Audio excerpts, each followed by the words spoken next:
अखण्डमण्डलाकारं व्याप्तमेन चराचरं तत्पदं दर्शितं मेन तस्मै श्रीगुरुवे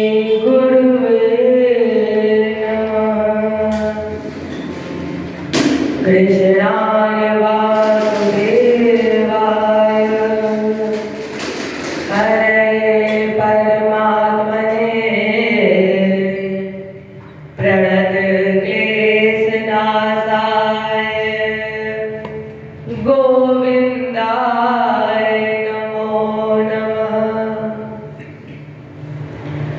व्रजे वसन्तं नवनीतचौरं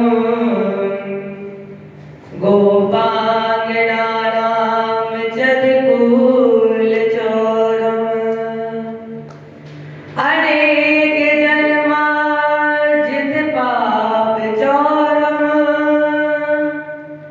चौरार्यगणं पुरुषं नमामि। नारायणं नमस्कृत्य नरं चैव नरोत्तमं देवीं सरस्वतीं व्यासं ततो जयमुदीरयेत्। गिरगो उठाय ब्रज को बचाए लीनो अग्नि से उबार पांडु बालक अजारे के।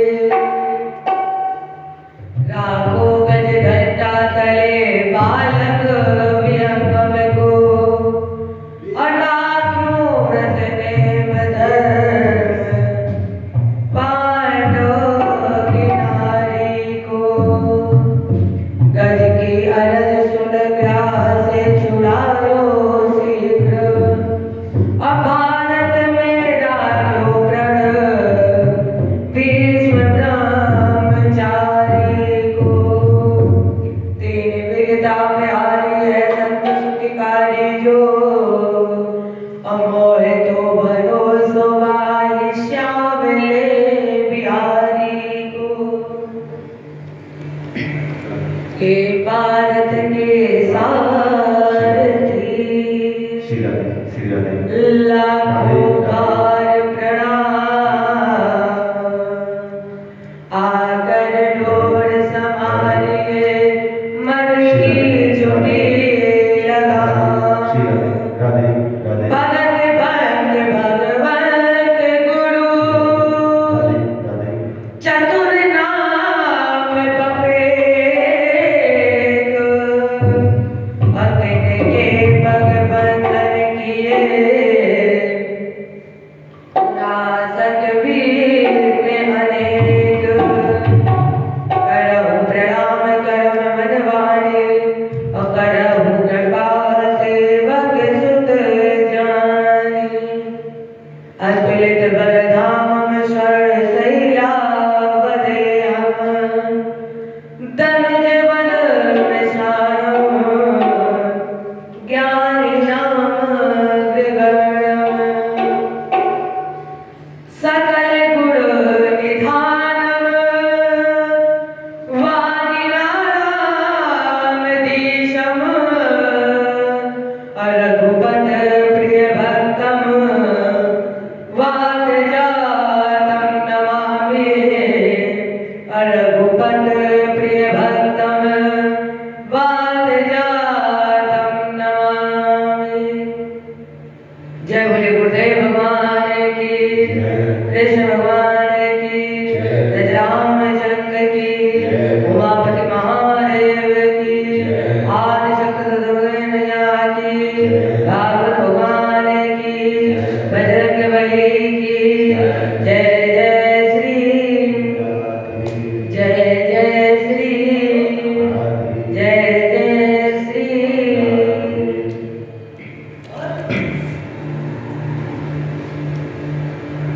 चर्चा स्वयं मनु मनमंथन की प्रारंभ करें, इससे पहले अपने इष्ट, अपने गुरु गोविंद, अपने बिहारी जी से हाथ जोड़कर प्रार्थना करें और कहें, हे राधा रानी, राधे राधे राधे गोविंद राधे राधे राधे राधे गोविंद राधे राधे राधे राधे गोविंद राधे राधे राधे राधे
हमने दूसरे दिन ये संकेत दिया था कि ब्रह्मा जी के एक दिन में 1000 संयोग 1000 चतुर्भुज मिलते हैं, अर्थात ब्रह्मा जी के 1000 सतयुग, 1000 द्वापर, 1000 त्रेता और 1000 कलियुग।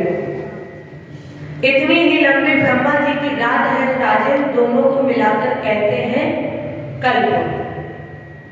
एक कल्प में 14 मनवंतर होते हैं और प्रत्येक मनवंतर में 71 सहित 6/14 चतुर्भुज मिलते हैं।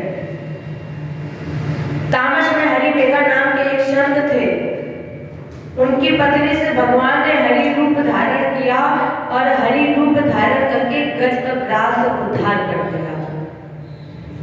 राजा परीक्षित ने कहा, गुरु जी 1 मिनट यहीं पर रुक जाइए।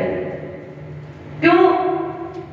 आज आपने बड़ी विचित्र बात बताई है कि हमारे प्यारे प्रभु ने एक गज पर कृपा कर दी, एक पशु पर कृपा कर दी। तो महाराज जी मुझे ये बताइए कि भगवान ने गज पर कृपा कैसे की? ये वृत्तांत मुझे सुनाइए। वादरायण के तत्ते श्रोतु मिच्छामहे वयम् हरिर् यथा गजपतिम् ग्राहकस्थं मुमुच्छत। तो महाराज जी मैं ये जानना चाहता हूँ कि भगवान ने एक पशु पर कृपा कैसे की, ये वृत्तांत मुझे सुनाइए।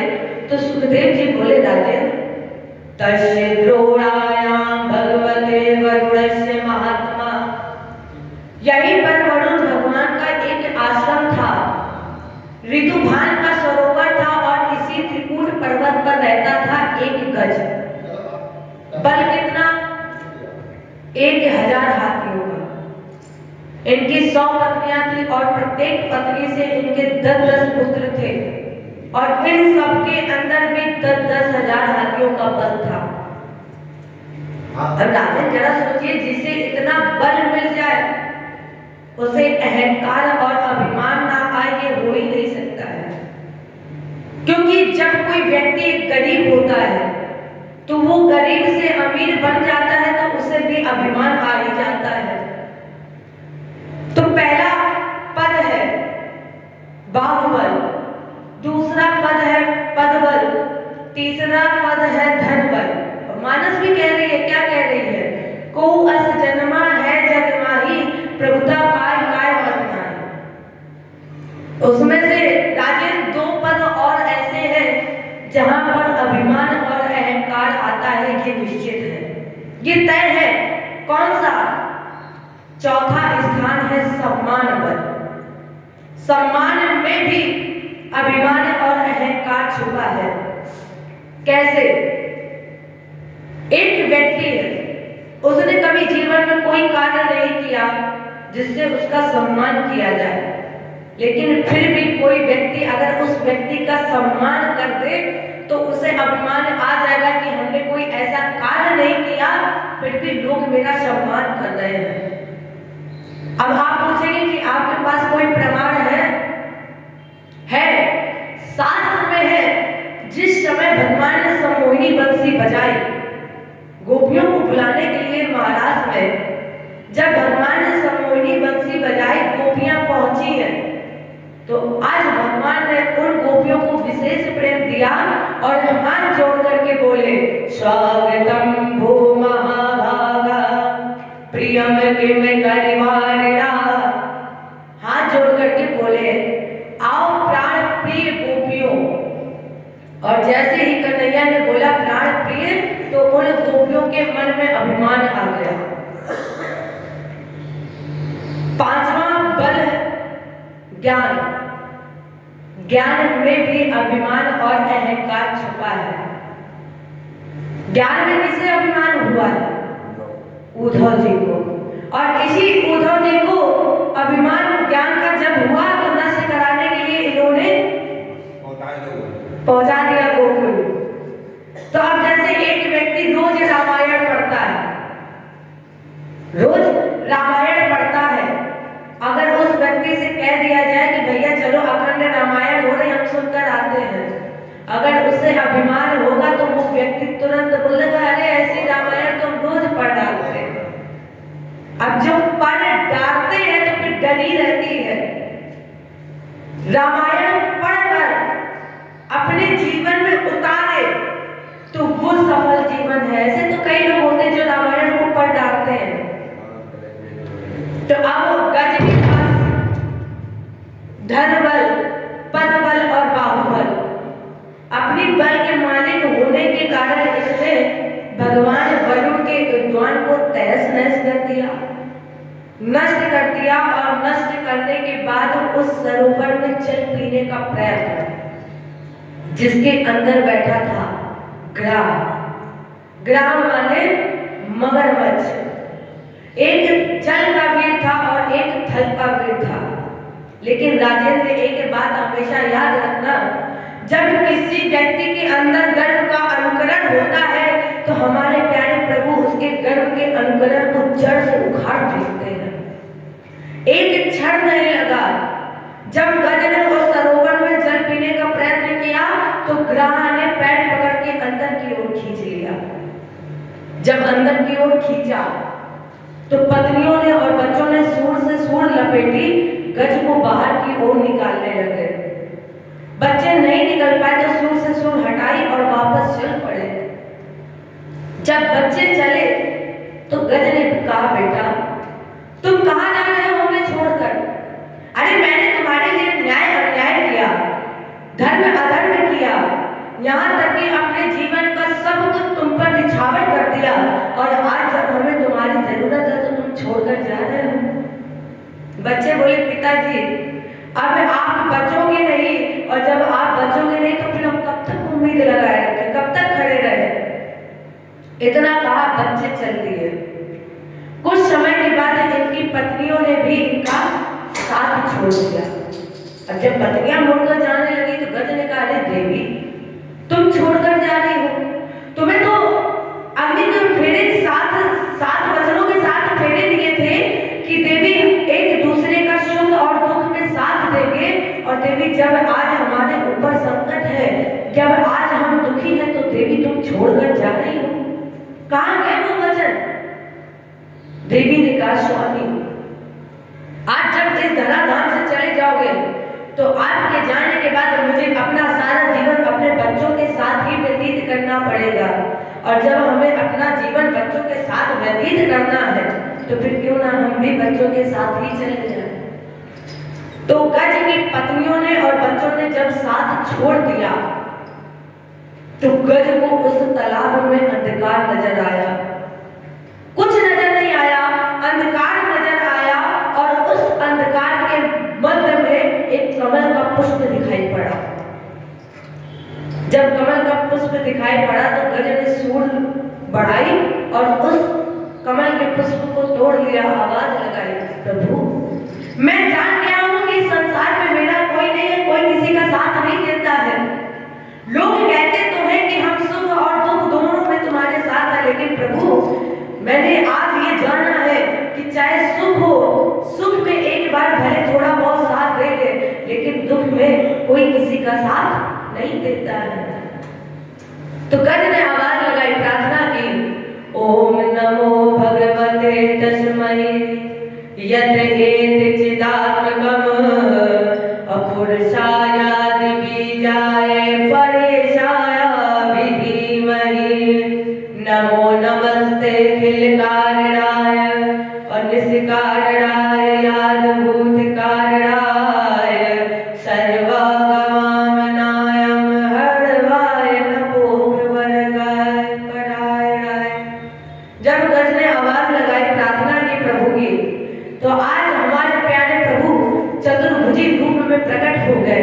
और जब चतुर्भुजी रूप में हमारे प्यारे प्रभु प्रकटे तो गज ने कहा प्रभु जिस ईश्वर से सारा संसार चैतन्य है, जो संपूर्ण प्राणी जगत का सृजन करते हैं, पालन करते हैं, जो वेदों के महासमुद्र है, ऐसे प्रभु हम आपको बारंबार प्रणाम करते हैं, नमस्कार करते हैं, नमन करते हैं। देखो गज ने यहाँ पर इनका नाम नहीं लिया है, क्योंकि जिसकी आप कथा सुन रहे हो उसका कोई नाम ही नहीं है, क्योंकि वो तो खुद ही जगत पिता है।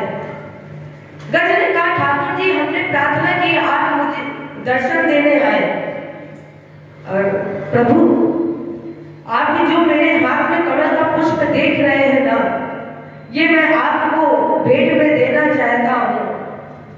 और आप तो चतुर्भुजी रूप में है, आपका कोई हाथ खाली नहीं है, इसलिए प्रभु ऐसा करिए आप चक्र छोड़ दीजिए और ये पुष्प ग्रहण करिए। और वैसे भी कन्हैया प्रभु आपके हाथ में चक्र शोभा नहीं देता है, क्यों?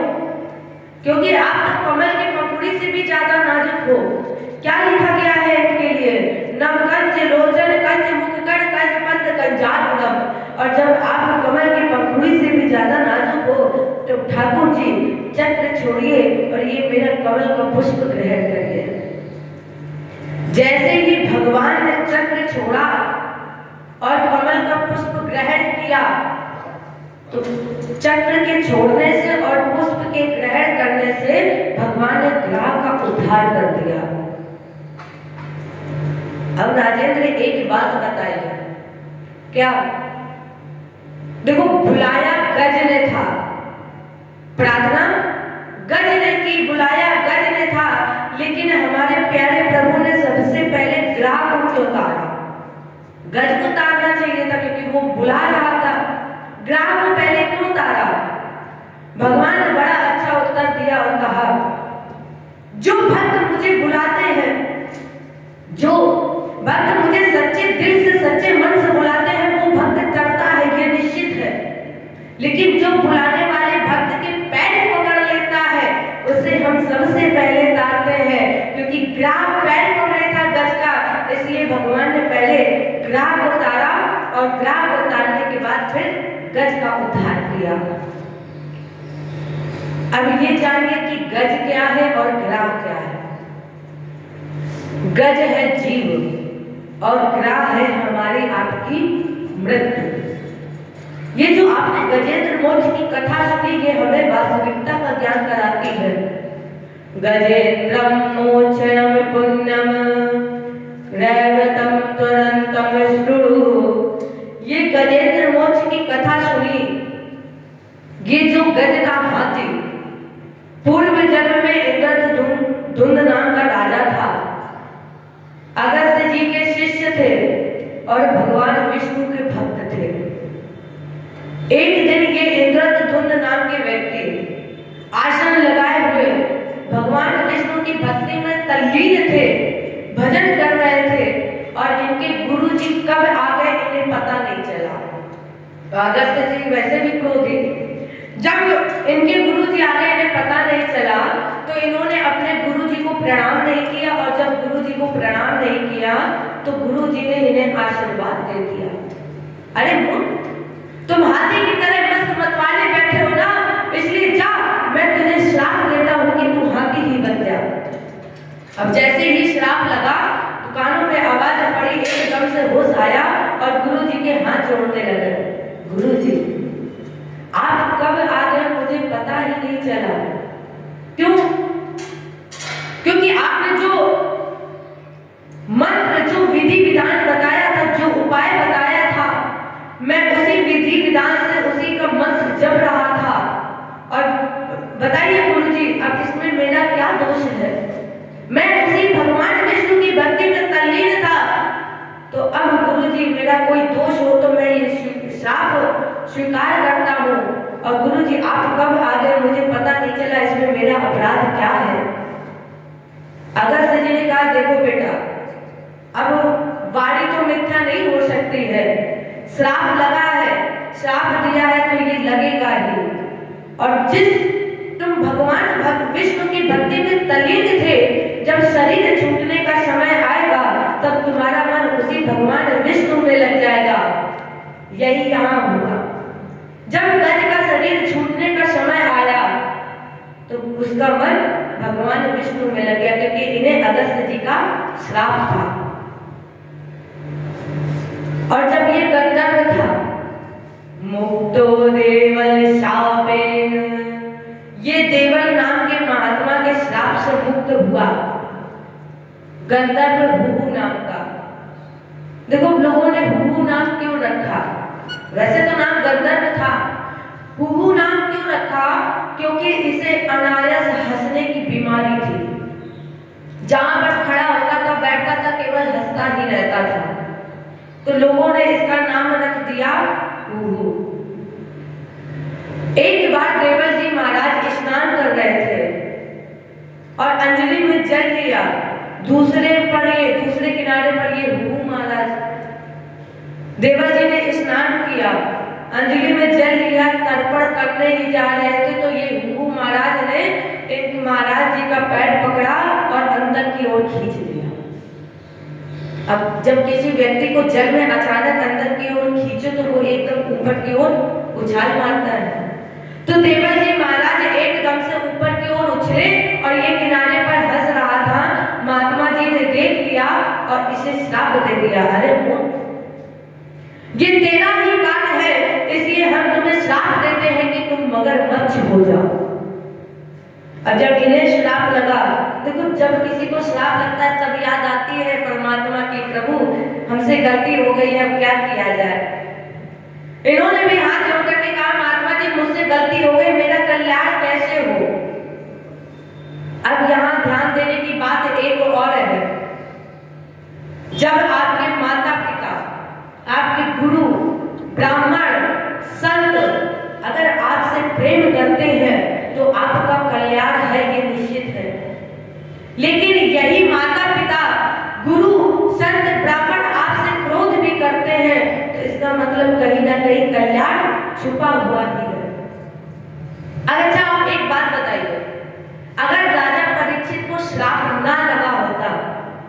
क्या हम आप श्रीमद् भागवत कथा सुन पाते? अच्छा ये छोड़िए, अगर मैया सुरु जी ने ध्रुव को धक्के मारकर घर से बाहर न निकाला होता तो क्या ध्रुव को 5 वर्ष की उम्र में भगवान मिलते? तो ये जो हम गजेंद्र मोक्ष की कथा सुने, ये हमें वास्तविकता का ज्ञान कराती है।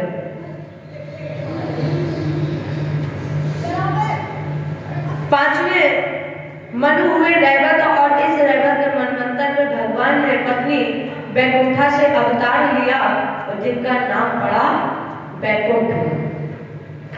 छठवें मनु हुए छापरुष, और छापरुष मनवंतर में भगवान ने बैराज की पत्नी संभूति से अजित रूप धारण किया और अजित रूप धारण करके समुद्र मंथन कराया।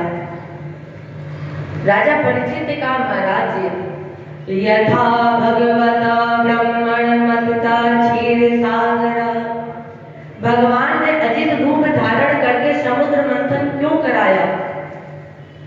सुखदेव जी ने कहा, राजर्षि एक बार देवासुर संग्राम हुआ, क्योंकि देवराज इंद्र जी को दुर्वासा जी का श्राप लगा हुआ था। राजेंद्र एक बार दुर्वासा जी हाथ में पुष्पमाला लेकर जा रहे थे, उधर से इंद्र आ रहे थे। दुर्वासा जी ने सोचा कि क्यों ना ये पुष्पमाला मैं इंद्र को ही पहना दूं। तो दुर्वासा जी ने वो पुष्पमाला इंद्र को पहनाई। इंद्र ने उतार कर हाथी के गले में डाली और हाथी ने उतार करके जमीन पर पटक दी और उसी के ऊपर पैर रख दिया। दुर्वासा जी ने कहा, अरे मैंने कितने प्रेम से तेरा माल्यार्पण किया और तुमने मेरे देखते ही देखते उस प्रेम का अनादर कर दिया, उस सम्मान का अनादर कर दिया, इसलिए हम तुम्हें श्राप दे रहे हैं कि तुम श्रीहीन हो जाओ। और जब दुर्वासा जी के इसी श्रापवश देवासुर संग्राम हुआ और इंद्र की पराजय हुई, और जब इंद्र हार गया तब इन्होंने ठाकुर जी को प्रार्थना की और ठाकुर जी से कहा, अब त्रियम सत्य मुनि मत माध्यम गोहाशयम निष्कलम पुदलयम अमनोद्रयानम वचसान रूतम ममामहे वेद वर्णवर्णम। वेदों में श्रेष्ठ संत महात्मा हरिश्चंद्र आपकी शरण में है, मेरा कल्याण करिए।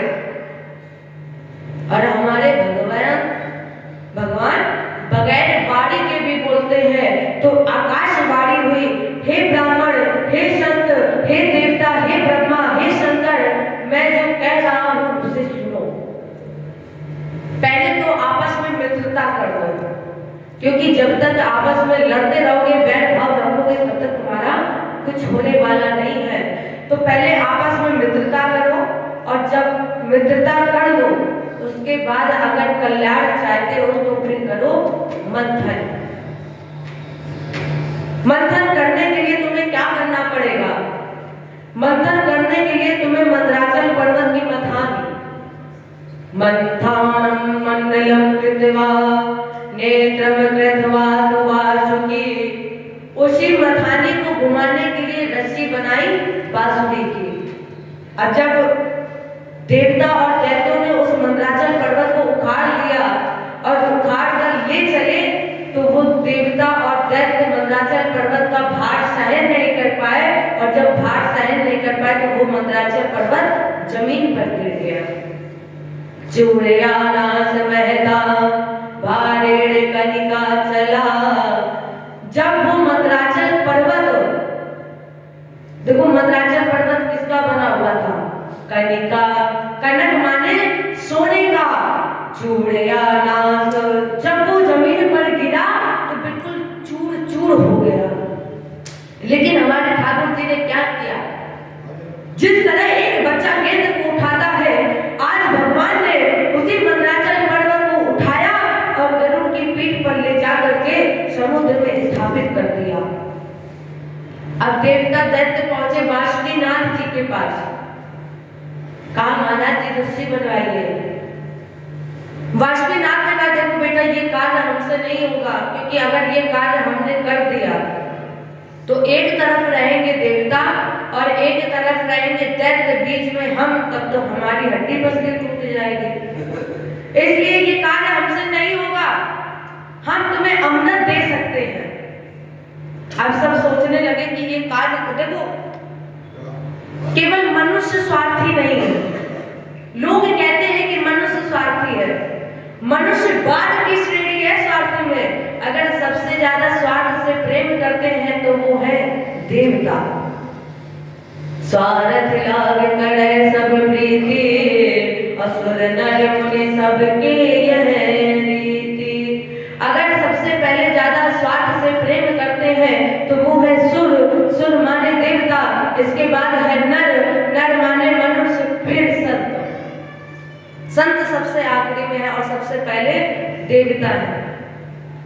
तो अब वासुकी जी ने कहा कि हम तुम्हें कोई फल नहीं देंगे, अमृत देंगे। अब एक प्रश्न ये उठा कि मुख की तरफ कौन रहे और पूंछ की तरफ कौन रहे। इतने में सोचा कि देखो, जो व्यक्ति जैसा करता है, जो व्यक्ति उल्टा चलता है, हमेशा उसके साथ उल्टा ही करना चाहिए, क्योंकि जब आप उस व्यक्ति के साथ उल्टा करोगे तो वो अपने आप ही सीधा हो जाएगा। यही उक्ति इंद्र ने निकाली और इंद्र ने कहा कि मुख की तरफ रहेंगे हम और पूंछ की तरफ रहना तो। देवता बोले नहीं होगा मंथन। क्यों? अरे पराजित हमने किया है, इसलिए हम जो चाहेंगे वो होगा। अब इंद्र यही चाहता था। परिणाम स्वरूप दैत्य लग गए मुख की तरफ और देवता लग गए पूंछ की तरफ। जब मंथन प्रारंभ हुआ तो सबसे पहले हल निकला हलाहल नाम का कापूत का विष। और जब ये विष निकला तो जितने भी जल जंतु थे सब प्राण मृत हो गए। और जब सब प्राण मृत हो गए, तीनों लोगों में विष की लपटें व्याप्त हो गए, तो अजित भगवान ने आवाज लगाई, देव देव महादेव भूतात्मन भूत भावन अत्राहि माम शरणाम पन्ना त्रैलोक्याम देहनाद विषाद। हे भोले बाबा, आप ही एक ऐसे हो त्रिलोक में जो इस विष को ग्रहण कर सकते हो। आप इस विष को ग्रहण करके तीनों लोगों को बचा लीजिए। तो आज भगवान शिव आए और अंजलि बनाई और जैसे ही सारा जहर समेटा पीने ही जा रहे थे, अंदर से आवाज आ गई, इसे पीना नहीं। क्यों?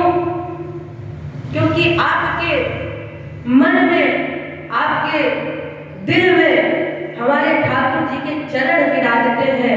और अगर ये विष जरा सा भी आपके गले में चला गया, आपके अंदर पहुंच गया, तो कहीं हमारे रघुनाथ जी को तकलीफ ना हो, उन्हें कष्ट ना पहुंचे, इसलिए इसे पीना नहीं। तो अब भोले बाबा ने क्या किया? भोले बाबा ने सोचा कि अब ना ये ऊपर रहेगा और ना ये अंदर रहेगा। देखो, जब आप राम बोलते हो तो राम में मुंह खुलता है और माँ में बंद हो जाता है। तो आज भोले बाबा ने वही किया, रा शब्द का प्रयोग किया और जैसे ही राम बोले विष पी लिया, माँ बोले तो वो माँ बोल करके मुंह बंद हो गया, तो वो विष गले में ही रह गया। एक ही घूंट कंठ में गया और खाली विष का जाम हुआ और पड़ गया गीला नीला प्रभु का गला, तब नीलकंठ शुभ नाम हुआ। तब से हमारे प्यारे भोले बाबा का नाम नीलकंठ पड़ गया। जय बोले नीलकंठ भगवान की। कैलाश के निवासी नमो बार बार, नमो बार बार हूँ, आयो शरण तिहारी प्रभु तार तार हो, आयो शरण तिहारी प्रभु तार तार हो। कैलाश के निवास नमो बार बार हो, नमो बार बार हो, आयो आयो आयो शरण तिहारी प्रभु तार तार हो, आयो शरण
जब अब की बार मंथन हुआ तो लक्ष्मी जी आई।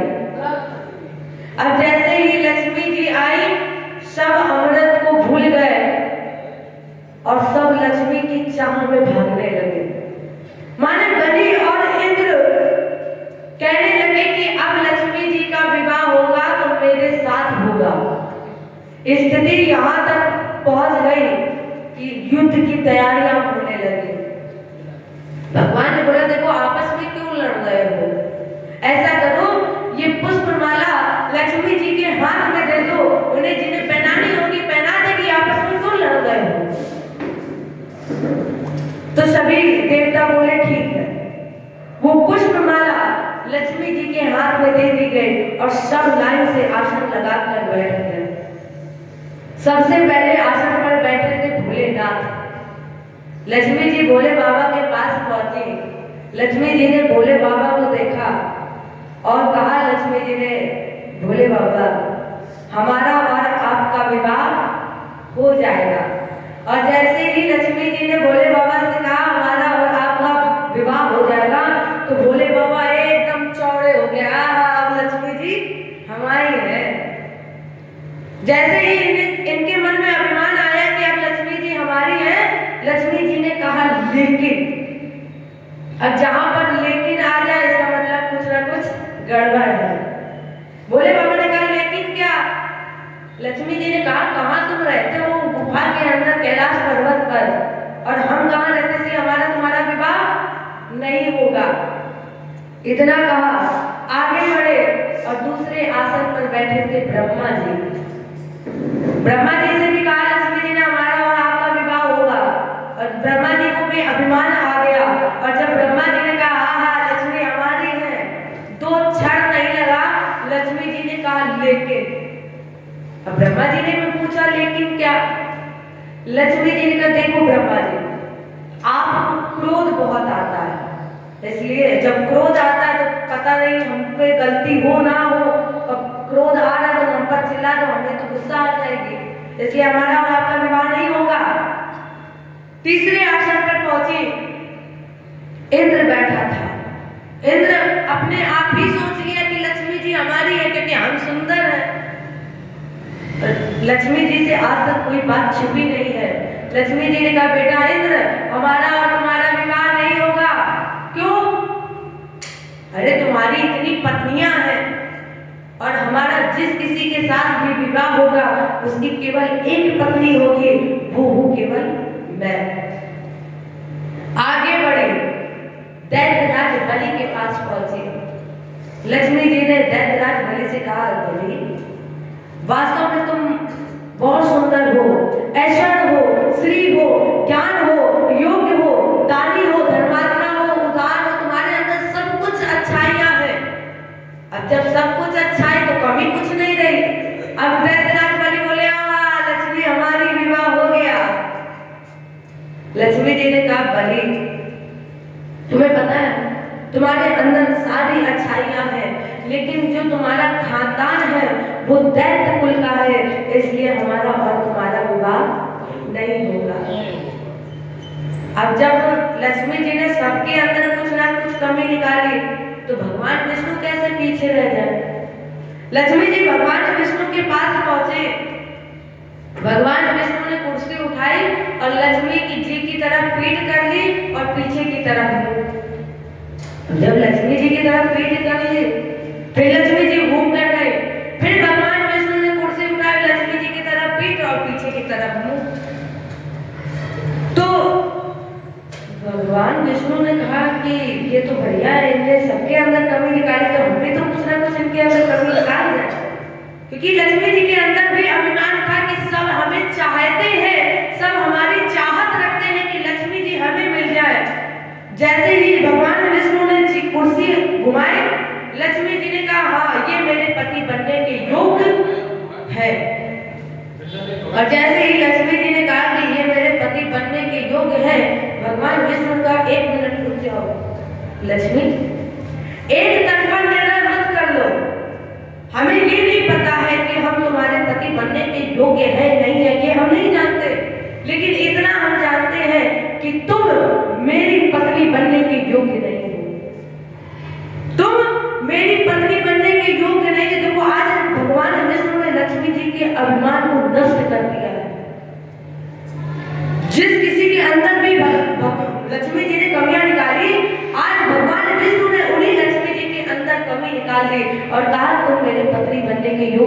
हो। जैसे ही भगवान विष्णु ने कहा तुम मेरी पत्नी बनने के योग्य नहीं, लक्ष्मी जी ने हाथ जोड़ करके कहा प्रभु आप मुझे बताइए कि मैं आपकी पत्नी बनने के योग्य क्यों नहीं हूँ। भगवान विष्णु ने कहा लक्ष्मी तुम्हें पता है क्या, तुम चंचल बहुत हो, तुम एक जगह रुकती नहीं हो, और जब तुम एक जगह रुकती नहीं तो फिर हमारा और तुम्हारा विवाह कैसे हो सकता है बताओ। लक्ष्मी आज तुम किसी और के पास, मान लो आज आपके पास, कल हमारे पास से जाएगी किसी और के पास, जब तुम एक जगह टिकती नहीं तो बताइए हमारा और तुम्हारा विवाह कैसे होगा। तो लक्ष्मी जी ने तब से एक प्रतिज्ञा कर ली, प्रभु जहां जहां आपके चरण होंगे वहां वहां लक्ष्मी जी निवास करेंगे, और जहां आपके चरण नहीं होंगे वहां लक्ष्मी जी नहीं पहुंचेंगे। तो लक्ष्मी जी और भगवान विष्णु का विवाह संपन्न हुआ। देखो अब इससे एक शिक्षा मिलती है, अगर आप लक्ष्मी जी की चाहत रखते हो, लक्ष्मी जी को पाना चाहते हो, तो सबसे पहले हमारे प्रभु नारायण को खुश कर लो, और अगर नारायण खुश हो गए तो लक्ष्मी जी आपको अपने आप ही मिल जाएंगे, फिर ढूंढने की जरूरत नहीं पड़ेगी, ना दर भटकने की जरूरत पड़ेगी।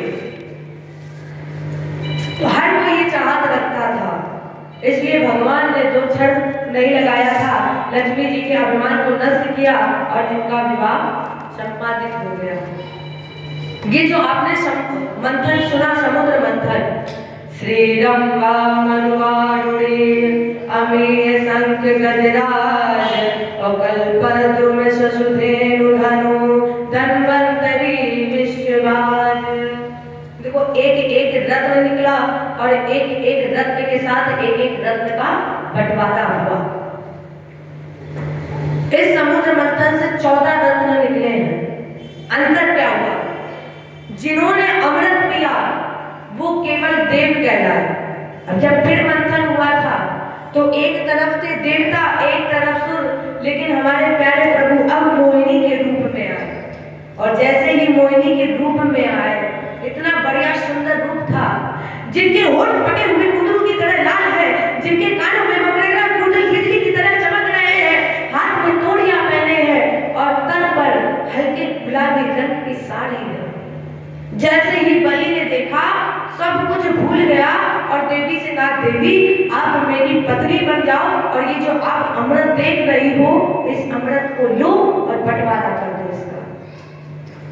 जैसे ही बलि ने कहा, मोहिनी भगवान ने कहा एक बात बताओ बलि, शास्त्र ये कहता है कि माताओं देवियों पर विश्वास नहीं करना चाहिए, देवी भरोसे के योग्य नहीं होती है, और बलि तुम मुझसे कह रहे हो मुझ पर भरोसा कर रहे हो। बलि ने कहा देखो देवी, चाहे लड़की हो, चाहे माताएं हो, चाहे जो कोई हो, चाहे स्त्री हो, कभी कोई अपने मुख से अपनी बुराई नहीं कर सकती, नहीं करते, भले चाहे जितनी बुरी हो, लेकिन हम अच्छे हैं। कोई अपनी बुराई नहीं करती, और देवी अगर तुम अपनी बुराई कर रही हो इसका मतलब तुम अच्छी हो, इसलिए ऐसा करो तुम मेरी पत्नी बन जाओ और ये अमृत कलश लो और इसका बंटवारा कर दो। 14 रत्न हुए, बंटवारा हुआ, और इन सबसे एक संदेश मिला। कौन सा संदेश? मान सहित विष खाएंगे शंभु भय जगी